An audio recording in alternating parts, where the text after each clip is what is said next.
சரிகமப நிகழ்ச்சியில இந்த வாரம் இனியாவுக்கு ரொம்பவே முக்கியமான ஒரு வாரம். அது மட்டும் இல்லாம எல்லாருமே எதிர்பார்க்கப்படுற ஒரு வாரமாவுமே இருக்கு.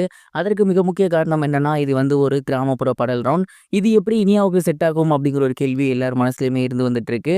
மேலும் இனியா பார்த்தீங்கன்னா, கடந்த சில வாரங்களாகவே தொடர்ந்து கன்சிஸ்டன்ட்டான ஒரு பெர்ஃபார்மன்ஸ் குடுக்கல அப்படின்னு தான் சொல்லணும். ஒரு வாரம் வந்து டேஞ்சர் ஜோன் போனாங்க. அடுத்த வாரம் ஓரளவு நல்லா பாடியிருந்தாங்க.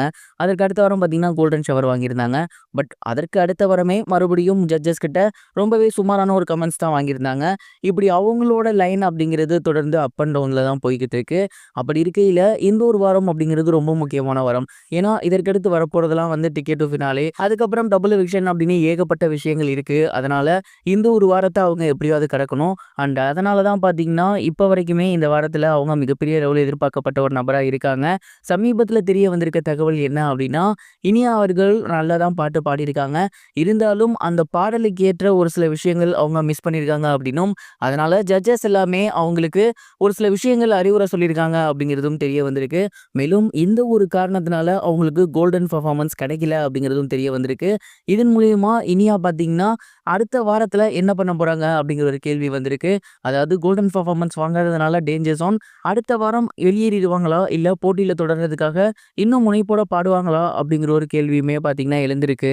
இப்ப வரைக்கும் இந்த ஒரு தகவல் பார்த்தீங்கன்னா, சோசியல் மீடியால பயங்கர வைரலா போய்க்கிட்டு இருக்கு.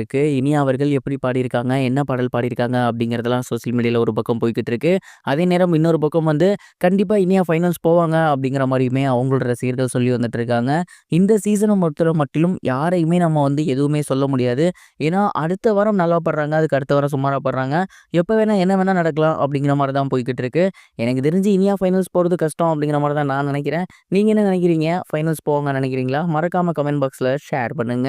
இது ஒரு புறம் இருக்க கேபி பாலா அவர்கள பத்தின செய்தி ஒண்ணு இப்ப சோசியல் மீடியால பயங்கர வைரலா போய்க்கிட்டு இருக்கு. அது என்ன அப்படின்னா, கேபி பாலா அவர்கள் ஒரு நடிகர் மட்டும் கிடையாது. பேட்மிண்டன் பிளேயராவுமே அவர் இருந்திருக்காரு அப்படிங்கிறது தான் சமீபத்தில வெளியாகி ரொம்ப வைரலா போகுது. கலக்கப்போவது யாரு நிகழ்ச்சியின் மூலியமா அறிமுகமாகி ரசிகர்கள் மத்தியில மிகப்பெரிய வரவேற்பு பெற்றிருந்தவர் தான் கேபி பாலா. அதை தொடர்ந்து அவர் பார்த்தீங்கன்னா, ஏகப்பட்ட காமெடி படங்கள் நடிச்சிருந்தாரு. அண்ட் அதெல்லாம் தாண்டி சமூக நல உதவி செய்றதுல அவர் ரொம்ப ஈடுபாடா இருந்து இன்னைக்கு ரசிகர்கள் மத்தியில மிகப்பெரிய ஒரு வரவேற்பு பெற்றிருக்காரு. படிப்படியா உயர்ந்து இன்னைக்கு பார்த்தீங்கன்னா, அவரு காந்தி கண்ணாடி அப்படிங்கிற படத்தின் மூலியமா ஹீரோவாகி இருக்காரு. அந்த படமும் ரசிகர்கள் மத்தியில நல்ல பெர்ஃபார்மன்ஸ் வந்து பண்ணி வந்துட்டு இருக்கு.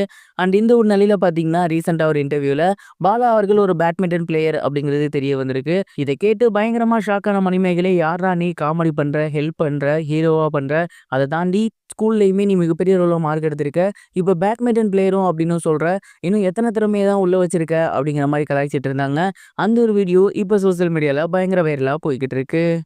இதுவரைக்கும் கனெக்டிங் டிவிக்கு சப்ஸ்கிரைப் பண்ணனா மறக்காம சப்ஸ்கிரைப் பண்ணிக்கங்க. உடனடி அப்டேட்ஸ் பெறுவதற்கு நோட்டிஃபிகேஷன் பெல்லையும் கிளிக் பண்ணிக்கங்க.